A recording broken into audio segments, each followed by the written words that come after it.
हम आज बात करेंगे और वो है डिजिटल इंडिया प्रोग्राम के बारे में। तो क्वेश्चन आप लोग मेरे ख्याल से लिख चुके होंगे, आप चाहें तो लिख लें और कीवर्ड मुझसे शेयर कर सकते हैं कि हमारा बेसिक कीवर्ड क्या है और हम उसको कैसे जो है वो अपने इनपुट के साथ लेकर आ सकते हैं। क्वेश्चन है, how can the digital India programme, बहुत स्ट्रेट फॉरवर्ड क्वेश्चन है, how can the digital India programme help farmers to, अब यहाँ पर वर्ड है डिजिटल इंडिया और यहाँ मैं जोड़ रहा हूँ किसके साथ, फार्मर्स के साथ, to improve farm productivity. Output क्या निकल कर आ रहा है, फार्म प्रोडक्टिविटी।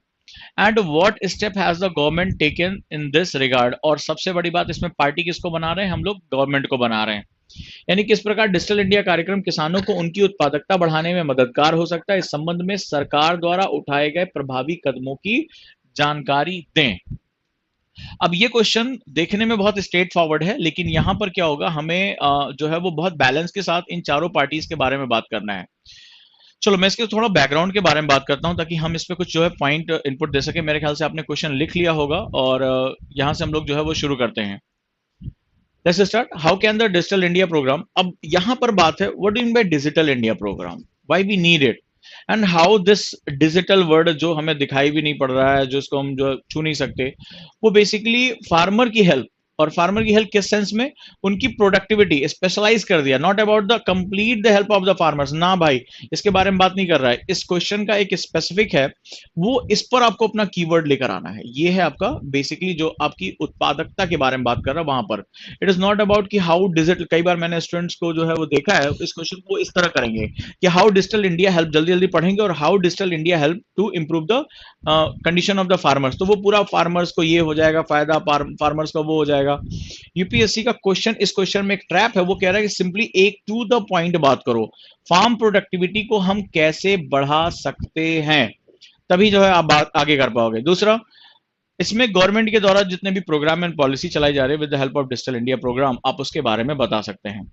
तो आप चाहे तो यहाँ पे कुछ पॉइंट अपने आप से भी रख सकते हैं कि डिजिटल इंडिया कार्यक्रम क्या है।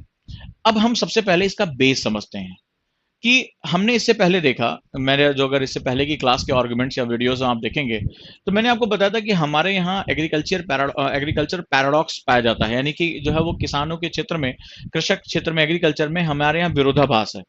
विरोधाभास नंबर एक देखने को मिलता है, वो ये है कि हमारा किसान जो कि उत्पादक है, फार्मर, उसकी हालत बड़ी खराब है, लेकिन उत्पादन के मामले में हम काफी हद तक जो है ठीक काम कर पा रहे हैं। ये अलग बात है कि हम खेतों में तो उत्पादन कर पा रहे हैं, लेकिन उसको फार्म टू जो कंज्यूमर है वहां तक नहीं पहुंचा पा रहे हैं। टमाटर पैदा हो रहा है, ज्यादा सड़ जा रहा है, दूध पैदा कर रहे हैं वो ज्यादातर खराब हो जा रहा है, प्याज हो रहा है वो सही तक लोगों तक नहीं पहुंच पा रहा है, और कंज्यूमर को एंड पॉइंट पर इन्फ्लेशन को जो है झेलना पड़ रहा है। उसके लिए जो सबसे बड़ी बात है वो है सप्लाई चेन का बड़ा होना। तो याद करिएगा, जब मैं डीबीटी के बारे में पढ़ा था, डायरेक्ट बेनिफिट ट्रांसफर, तो वहां पर मैंने यही कोशिश की थी बताने की कि जब कोई चीज जो है लंबी होती है, जैसे अभी आज आपने देखा कि मीम चल रहा है कि भाई पिताजी ने कहा था कि जब 1 रुपया चलता है तो 15 पैसे जो है पहुंचता है, और बेटी जो है बस भेजती है तो स्कूटर पहुंचता है। आप लोगों ने भी देखा होगा, ये फेसबुक पे और तमाम जगह पे मीम चल रहा है। तो मैंने कल भी शायद क्लास में यही डिस्कशन किया था, आज मैंने वो मीम देखा। तो बेसिकली क्या होता है कि किसी भी सिस्टम में जब सप्लाई चेन लंबी होती है, कॉन्सेप्ट को समझना है, इस कॉन्सेप्ट का आर्गुमेंट बहुत जरूरी है। इसको ब्रह्मास्त्र बोलते हैं, आप इसको कहीं भी चला सकते हो, जहां पे आपकी जान फंसे वहां चला सकते हो। तो कॉन्सेप्ट हम लोग इसी को बोलते हैं। तो बेसिकली कॉन्सेप्ट ये है कि जो सप्लाई चेन है वो हमेशा शॉर्टर होनी चाहिए, वन टू वन जुड़ी होनी चाहिए, लेकिन जो भौतिक जगत होता है यानी फिजिकल वर्ल्ड, वहां पे ये पॉसिबिलिटी नहीं होती है। तो बेसिकली क्या है कि हमारा किसान जो है वो अच्छा जो है उत्पादन करना चाहता है। उत्पादकता एक वर्ड है, दैट इज प्रोडक्टिविटी। चलो इस बात को हम समझते हैं कि ये क्या है, क्योंकि अभी तक जो हम उत्पादकता के कॉन्सेप्ट को समझते हैं, भाई उत्पादकता बढ़ाने के लिए मुझे अच्छा बीज चाहिए, अच्छा खेत चाहिए, पानी चाहिए, बिजली चाहिए। तो चलो हम इस चीज को समझते हैं कि जो उत्पादकता यानी प्रोडक्टिविटी है, उसके लिए हमारी रिक्वायरमेंट क्या है। हमारी जो रिक्वायरमेंट उत्पादकता के लिए चाहिए, सबसे पहले तो किसान को ये टारगेट पता होना चाहिए कि मुझे क्या उगाना है, ठीक है। और उसमें भी टारगेट्स में जो आपके मतलब मुझे किस फसल को उगाना है, गेहूं चावल ही उगाऊं या मेरे पास कुछ और भी नई चीजें हैं, नए इनपुट है जिसकी कॉस्ट अच्छी आ रही है, वो टारगेट जो है मेरे पास क्या है, उसमें विविड यानी कि उसमें विविधता क्या है। इसके बाद मुझे सीड्स चाहिए, मुझे water, irrigation, electricity, X Y Z, fertilisers, मुझे ये सारी चीजें चाहिए। ये सारी चीजें भौतिक चीजें हैं। तो भौतिक चीजें तो डिजिटल इंडिया कार्यक्रम इसमें क्या मदद करेगा? अरे यार, तुम डिजिटल इंडिया प्रोग्राम की बजाय तुम जो है उसको जो है बीज खाद ये सब दे ही दो, गवर्नमेंट दे ही रही है। तो इस क्वेश्चन का मतलब क्या हुआ? इस क्वेश्चन का एक बहुत इंपॉर्टेंट मतलब है और वो होता है मोटिवेशन। एग्रीकल्चर में मोटिवेशन। जी हाँ। मैं अपनी फसल उगाता हूं और अगर मुझे मेरी फसल की सही कीमत नहीं मिलती है तो इसका मतलब है कि मैं 1 या 2 साइकिल के बाद डिमोटिवेट हो जाऊँगा। मैं सेफ साइड चला जाऊँगा। सेफ साइड का मतलब है कि कुछ वल्नरेबल, मान लो मुझे बेबी कॉर्न उगाना है जिसकी वर्ल्ड मार्केट में अच्छी कीमत हो सकती है, या मुझे कुछ ऐसी फसलें, फूल, फल, हॉर्टिकल्चर की तरफ जाना है जिसकी वर्ल्ड मार्केट में अच्छी कीमत हो सकती है। लेकिन मुझे मेरे सामान की अच्छी कीमत नहीं मिल रही है या मुझे उसको बेचना नहीं आता है और मैं मजबूर हूं कि मैं अपनी आड़तिया, अपने मंडी या अपने आसपास के बिचौलिए के पास ही जा सकता हूं, तो मैं कभी भी जो है वो रिस्क वाली फसलों की तरफ नहीं जाऊंगा। मैं सेफ साइड मूवमेंट करूंगा और मैं गेहूं चावल तक ही अपनी बात को रखूंगा, because I don't have any motivation. Because मुझे ये पता है कि भाई अगर वो नहीं भी बिकेगा तो मेरे बच्चे तो खा लेंगे, मेरे घर में तो काम आ जाएगा। मैं जो है वो हो सकता है अपने जो है पनवारी, जो बगल में जो है वो किराने की दुकान है, वहां जाकर 10 किलो गेहूं देकर मैं कुछ सामान खरीद लाऊंगा, तेल नमक जो है मसाले खरीद लाऊंगा। तो ये जो मेरे दिमाग में जो सेफ साइड का कॉन्सेप्ट भी बैठा हुआ है, यानी कि जो सबसे इंपॉर्टेंट है उसके पास जो है वो मोटिवेशन नहीं है यहाँ पे। और मोटिवेशन जो है वो उसका सेलिंग है, कि मैं अपने उत्पादन को बेचूं कहाँ।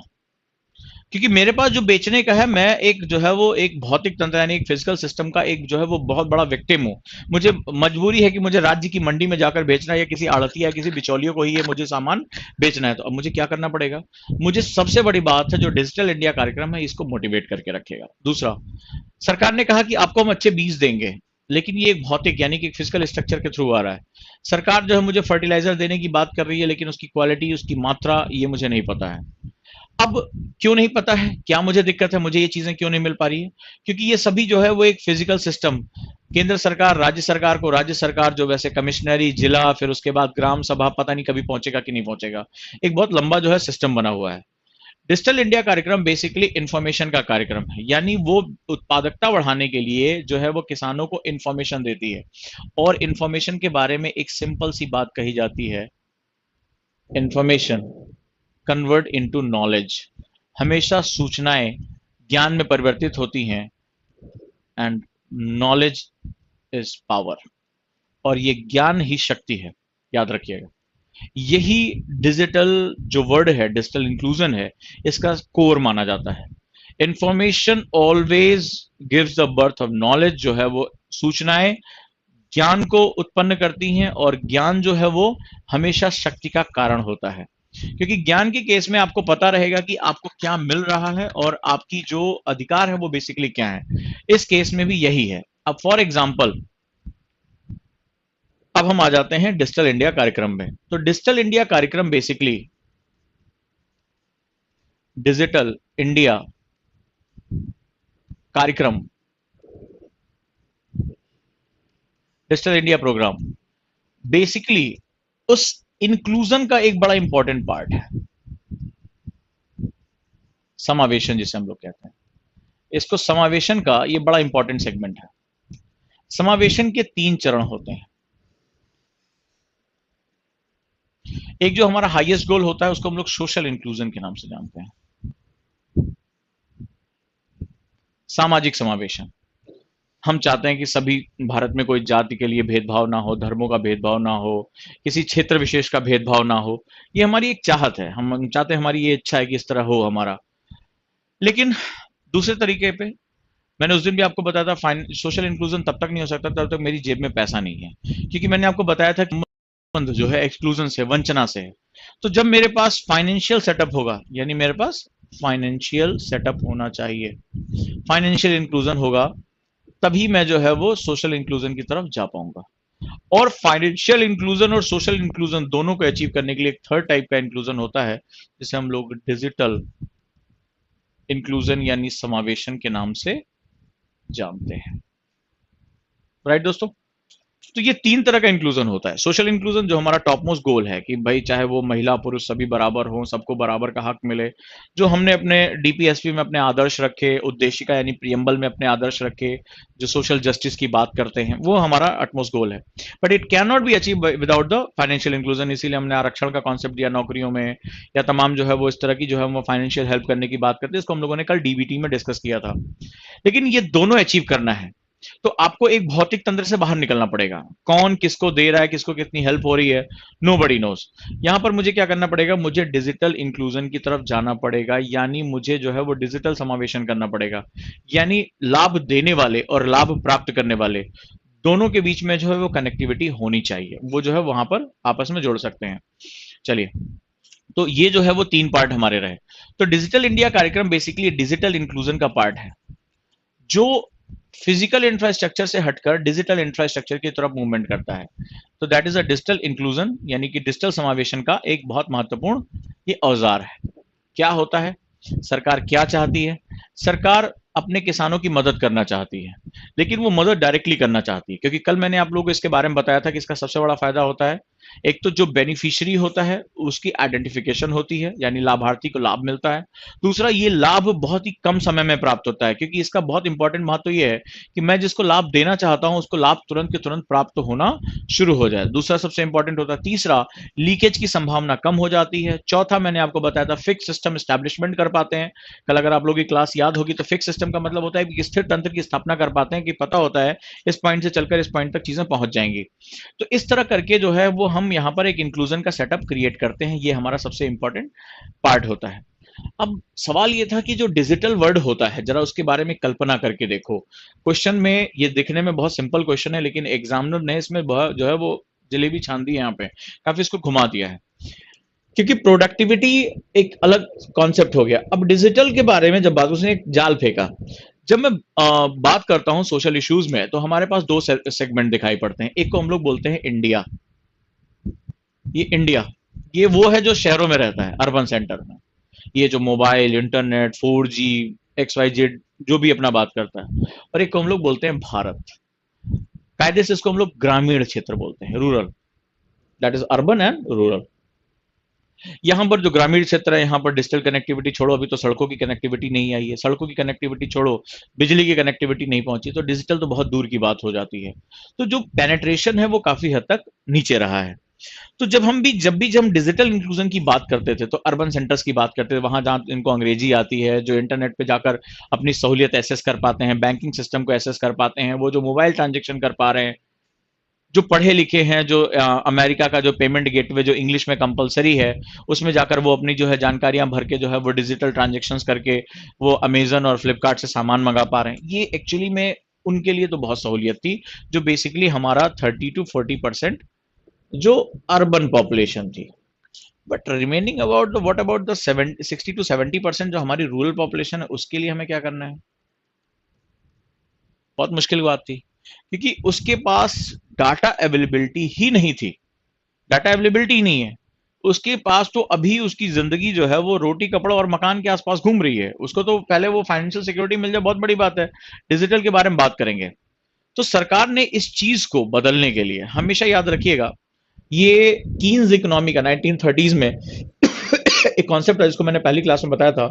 कीन्स का एक सेटअप है कि जब कोई बहुत बड़े परिवर्तन करने होते हैं, जहां खासतौर पे बहुत बड़े सामाजिक परिवर्तन करने होते हैं, तो जो सरकारें होती हैं, गवर्नमेंट होता है, उसका औचित्य यानी कि उसकी जो जिसे कहते हैं कि उसकी जो रिलायबिलिटी, यानी उसका जो एक अधिकार है, वो वहीं पर तय होता है कि ये आमूलचूल परिवर्तन करने का जो सबसे पहला और प्राथमिक जो प्राइमरी पावर जिसके पास होती है वो गवर्नमेंट होती है। वो अगर कोई नया चेंज लेकर आनी है, अब क्या हो रहा है, ये जो हमारे पास ये ग्रामीण इलाका है, इसके पास सेटअप ही नहीं है। ये कैसे जो है वो जाकर जो है वो कनेक्टिविटी के साथ जुड़ पाएगा? और उसमें आप किसान की बात कर रहे हो तो बहुत पिछड़ा हुआ है यार, वहां तक आप डिजिटल कनेक्टिविटी दे पाओगे? तो सरकार ने एक जो है वो एंथुजियाज्म क्रिएट किया कि जो ये आईसीटी का इंफ्रास्ट्रक्चर है, इंफॉर्मेशन एंड कम्युनिकेशन टेक्नोलॉजी, ये हमें गांव तक पहुंचानी है। ये किसी प्राइवेट प्लेयर के बस का नहीं था, ये किसी इंडिविजुअल के बस का नहीं था। तो यहां पर सरकार ने एक बहुत जबरदस्त काम किया, उसने स्पेक्ट्रम ओपन किए, सस्ती दरों पर जो है प्राइवेट कंपनीज को बुलाया कि आप जो सस्ती दरों पे कॉल दें। लगातार कई बजट में सरकार ने जो इलेक्ट्रॉनिक स्पेशली जो स्मार्टफोन थे उनको जो है वो फ्री करना शुरू किया, उनमें जो है उन पे टैक्स की दरें घटाई, सरकार को घाटा हो रहा था फिर भी उसकी टैक्स की दरें घटाई, और ताकि जो है वो सामान हमारे मार्केट में आ सके और धीरे धीरे लोग बिहेवियर के रूप में इसको सीखना शुरू कर दें, लोगों के पास मोबाइल पहुंच जाए, उनके पास इंटरनेट कनेक्टिविटी आ जाए, मोबाइल इंटरनेट कनेक्टिविटी आ जाए, कोई बात नहीं है। फिर सरकार को लगा कि सिर्फ मोबाइल इंटरनेट कनेक्टिविटी के माध्यम से इतनी बड़ी मात्रा में सूचनाओं का आदान प्रदान करना रियल टाइम पे बहुत मुश्किल होगा। तो सरकार ने 1 जुलाई 2015 को एक बहुत पावरफुल इनिशिएटिव लिया, और उस इनिशिएटिव का नाम था डिजिटल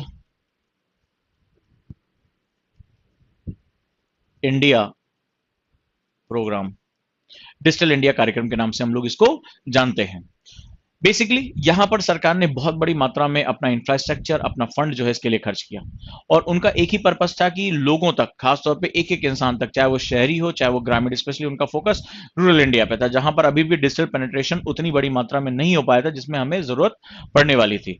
तो यहां पर जो है वो, यहां पर सरकार ने शुरू किया कि जितनी भी गवर्नमेंट सर्विसेज थी, पहला सबसे पहला काम, जितनी भी गवर्नमेंट सर्विसेज थी उनका एक्सेस हर नागरिक तक जो है वो आसानी तक हो जाए, यानी इन सुविधाओं तक सबकी पहुंच हो जाए। आपको याद होगा MyGov.in एक जो है पावरफुल वेबसाइट हुई, जहां पर नागरिक यानी कि जो सिटीजन है और सरकार, उनको एक मंच दिया गया तहां आपस में एक दूसरे के साथ जुड़ सकें। आपने देखा होगा कई बार ऐसा होता है कि MyGov पे कुछ वीडियो या फोटोज अपलोड होती है, प्रधानमंत्री खुद उसे अपने ट्विटर हैंडल पर शेयर करते हैं, यानी आम नागरिक जो है वो आज प्रधानमंत्री की नजर में अपने अच्छे कामों के लिए भी आ सकता है। तो ये एक ऐसा सेगमेंट है जहां से कुछ एक जो है परिवर्तन शुरू हुआ। जब गवर्नमेंट सर्विसेज होती हैं, बहुत विविडिफाई होती हैं, गवर्नमेंट सर्विसेज के कुछ इंपॉर्टेंट सेगमेंट्स होते हैं, जैसे लिवलीहुड सर्विसेज, राइट, यानी कि लिवलीहुड सर्विसेज, आजीविका सेवाएं, इनको भी इसके साथ जोड़ा गया। महत्वपूर्ण कदम था।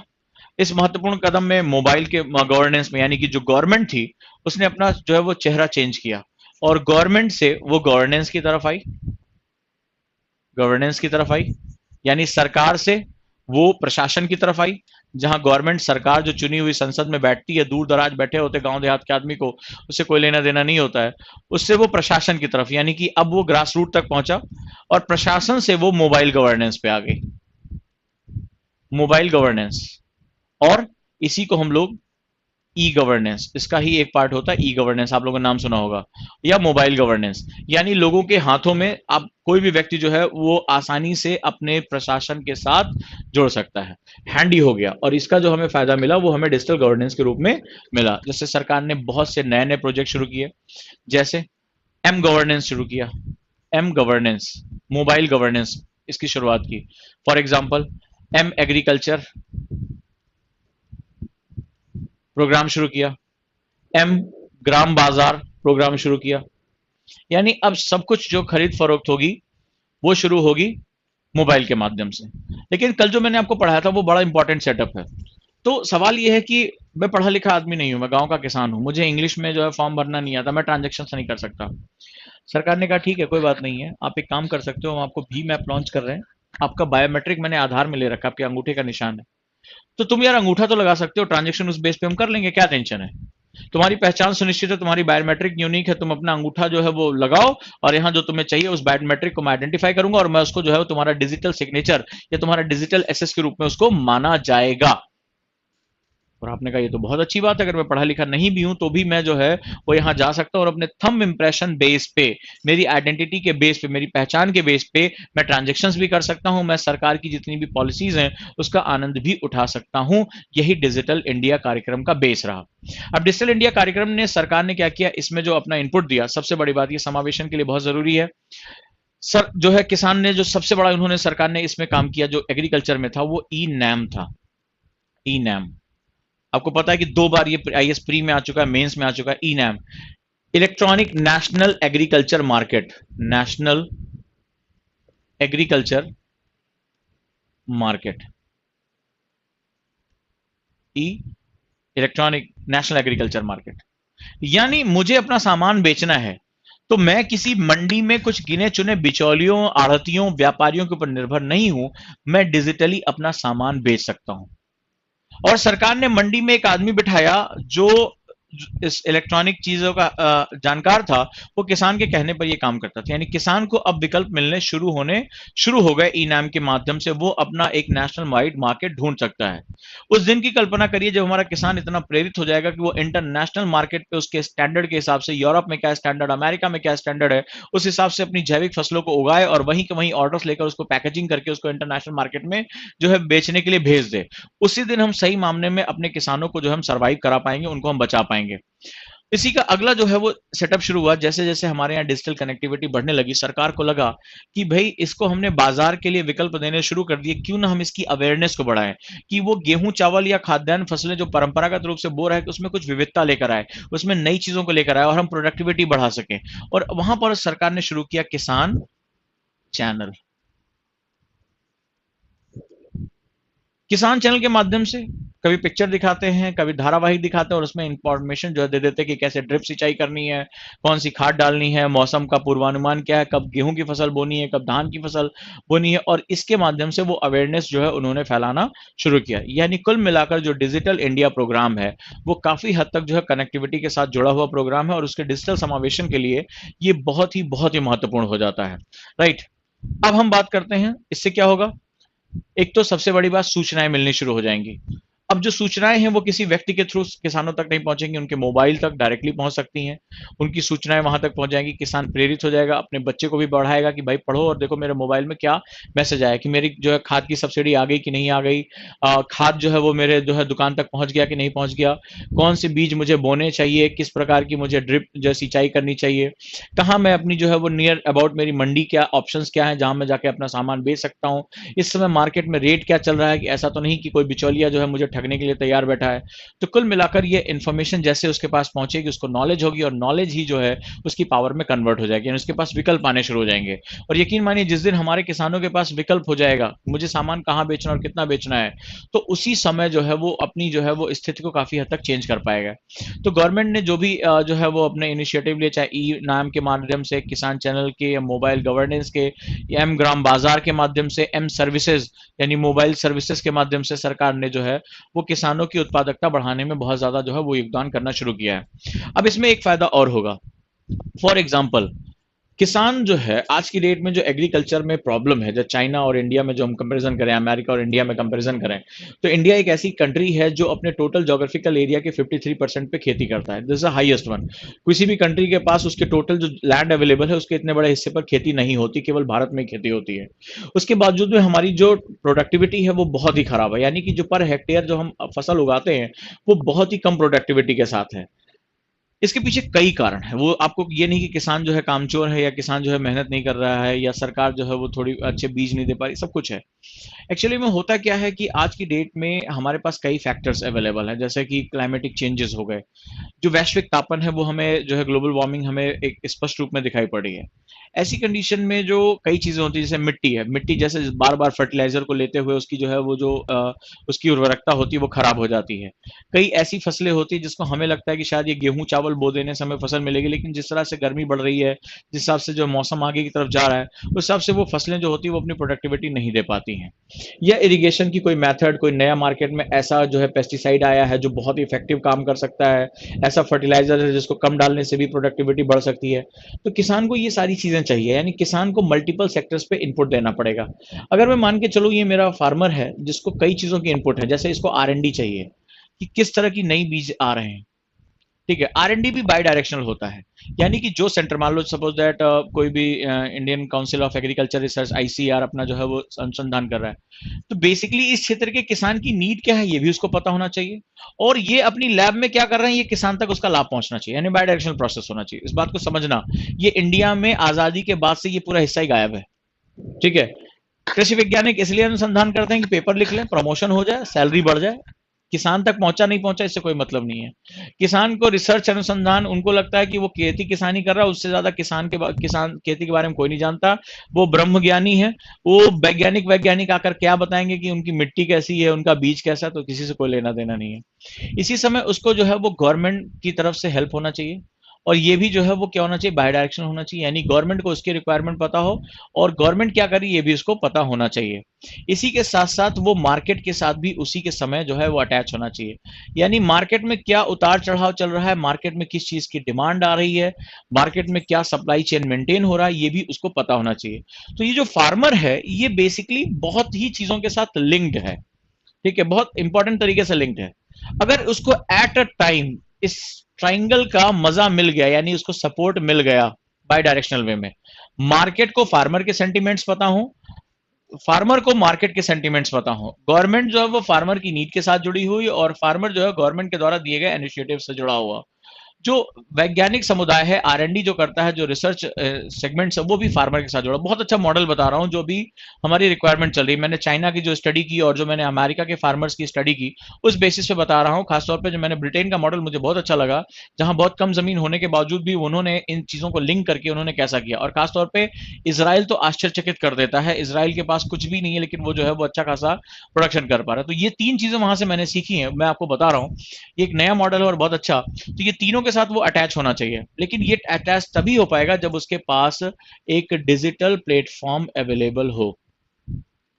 अब वो दिल्ली तो नहीं जा सकता ना, आईसीआर के मुख्यालय में जाएगा भी तो किससे बात करेगा, कौन वैज्ञानिक है जो कहेगा, वो कौन सुनवाई हो रही है, कुछ नहीं उसको समझ में आएगा। ठीक है, अगर वो डिजिटल प्लेटफॉर्म पा जाता है यानी डिजिटल पृष्ठभूमि, तो वो ये तीनों को क्या करेगा, वो इनिशिएटिव लेकर इसके साथ जोड़ लेगा। नतीजा क्या होगा इसका, हम आउटपुट देखेंगे, उसकी प्रोडक्टिविटी, न सिर्फ productivity, in both sense productivity दो तरह की है यहाँ पे। एक फार्म प्रोडक्टिविटी, देखो यूपीएससी ने इस क्वेश्चन में एग्जामिनर ने बहुत बड़ा जाल बिछाया है। प्रोडक्टिविटी दो तरह की, एक तो उसकी फार्म प्रोडक्टिविटी, दूसरा उसकी खुद की प्रोडक्टिविटी, यानी कि वो जो है वो अपनी प्रैक्टिसेस के लिए कितना इनिशिएटिव है, उसका खेत कितना उत्पादन कर रहा है और वो खुद उत्पादन के लिए कितना जागरूक है।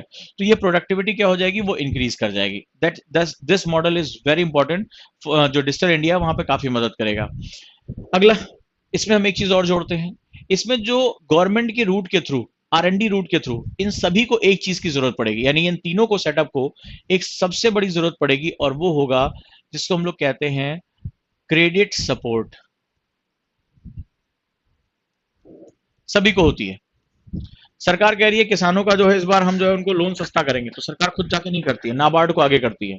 नाबार्ड जो है वो आरबीआई के एक सब्सिडरी के रूप में काम करता है, जिसमें काम होता है कि वो ग्रामीण क्षेत्र में जो अपना लोन सेटअप है उसको लेकर चले, आर&डी के लिए भी उसको फाइनेंस चाहिए होता है, यानी क्रेडिट सपोर्ट। क्रेडिट सपोर्ट हमें दो एंड से मिलता है, एक स्पेशलाइज जो हमारा रूरल बैंक है, जैसे हमारे आरआरबीज हुआ करते थे, रीजनल रूरल बैंक्स, ग्रामीण क्षेत्र के बैंक, या जो सबसे बड़ा हमारा सेटअप है वो है नाबार्ड, जिसमें काफी हेल्प कर सकता है। दूसरा, कमर्शियल बैंक्स, वाणिज्यिक बैंक।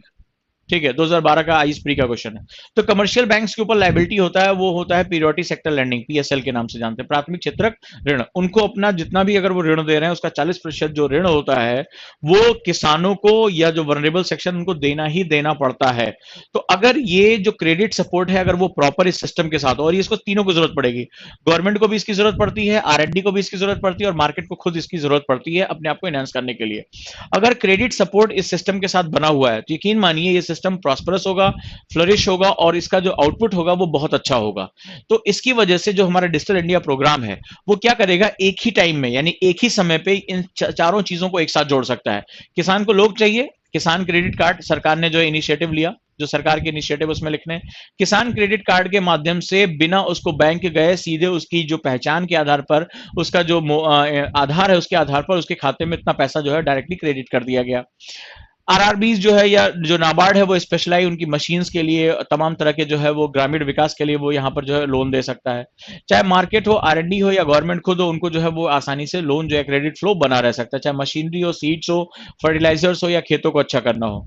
तो अगर क्रेडिट सपोर्ट इस सिस्टम के साथ बना हुआ है तो ये सिस्टम अपने आप में बहुत अच्छा आउटपुट देगा। नतीजा क्या होगा, इम्पैक्ट पूछ रहा है, इम्पैक्ट क्या होगा, ऑब्वियस सी बात है। तो सबसे बड़ी बात है, इम्पैक्ट आएगा, प्रोडक्टिविटी इंक्रीज होगी, राइट, प्रोडक्टिविटी इंक्रीज होगी।